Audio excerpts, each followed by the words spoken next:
2025 की total world economy 111 trillion US dollars की बताई जा रही है और 2026 में इसी चीज को करीब 124 से लेके 126 ट्रिलियन यूएस डॉलर्स की बताई जा रही है। आप लोगों को लगेगा कि चलो अच्छा है, बढ़िया है, ग्रोथ हो रही है, लेकिन आईएमएफ कह रहा है कि ये तो बड़ा स्लगिश सा, बड़ा मामूली से भी थोड़ा नीचे का ग्रोथ है यार, मजा नहीं आया। अगर आप डेली एक समोसा 15 साल तक खाते हैं तो आने वाले टाइम में हो सकता है आपको 90,000 से 3 लाख का घाटा लग सकता है। जो तेल होता है समोसे के अंदर का, वो आपके हार्ट के लिए बिल्कुल सही नहीं होता।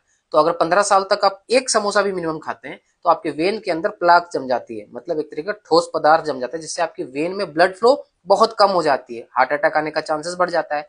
उसी चीज को रिजॉल्व करने के लिए 3 लाख की एंजियोप्लास्टी की जाती है। दरअसल एंजियोप्लास्टी होती ये है कि जो भी नस में आपके प्लाक जमा हुआ है ना, उसमें एक स्टंट डाला जाता है। बेसिकली स्टंट मतलब मैं बता दूं, एक पाइप डाला जाता है जिसके आगे छोटा सा बलून लगा होता है, और जहां भी ये वेन पतली होती है वहां पे बलून को थोड़ा सा फुलाया जाता है ताकि वेन थोड़ी चौड़ी हो जाए और खून का प्रवाह अच्छे से हो जाए।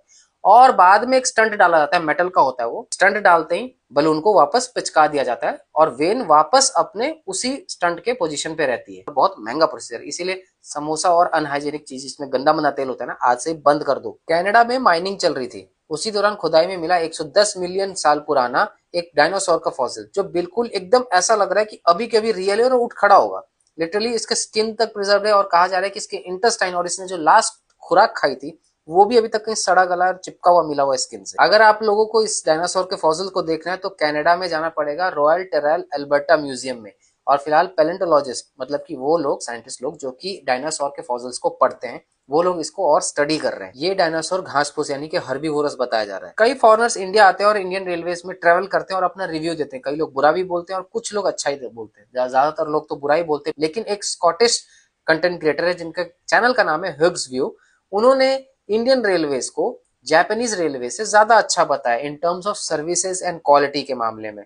देखो एक बात सही है कि अगर आप अच्छा ट्रैवल करना चाहते हो तो अच्छा पैसा तो देना ही पड़ेगा, लेकिन आप चाहोगे कि फ्री में कितना मिलता है तो भैया जनरल क्लास में जाओ, सर्विसेज अच्छी नहीं मिलेगी, क्योंकि भाई फोकट में कुछ भी नहीं मिलता। अब ऐसी एक फॉरेन की फीमेल सोलो ट्रैवलर है जो कि दिल्ली, आगरा से लेके केरला तक घूमने गई थी। अलग अलग शहरों को उन्होंने अलग अलग टर्म्स पे रेटिंग दी। जैसे कि दिल्ली में उन्होंने कहा कि फीमेल सेफ्टी बहुत बेकार है, लेकिन ओवरवेलमिंग सिटी है, लोग बहुत रिस्पेक्ट करते हैं, आदर देते हैं। वही उन्होंने केरला के बारे में कहा कि बहुत सेफ सिटी है वुमेन्स के लिए, प्लस रिस्पेक्टफुल लोग भी वहां पे ज्यादा है। तो ये देखो, हर जगह पे अच्छा बुरा मिक्स होता है, कहीं भी पूरी तरीके से अच्छा नहीं हो सकता, ना ही बुरा हो सकता है। जब भी हम लोग फ्लाइट की टिकट बुक कराते हैं तो हम लोग ये सोचते हैं चलो उड़ के जाएंगे, साफ सफाई रहेगा और बढ़िया अच्छा खासा एक्सपीरियंस रहेगा। एयर इंडिया के लॉगबुक में लिखा मिला था cockroach hanged until death, basically मजाक में लिखा हुआ था, लेकिन सच्चाई दर्शा रहा था कि एयर इंडिया में साफ सफाई की कितनी दिक्कत है। लाइक शेयर सब्सक्राइब जरूर कर देना। चलो बोलो इस्तेमाल।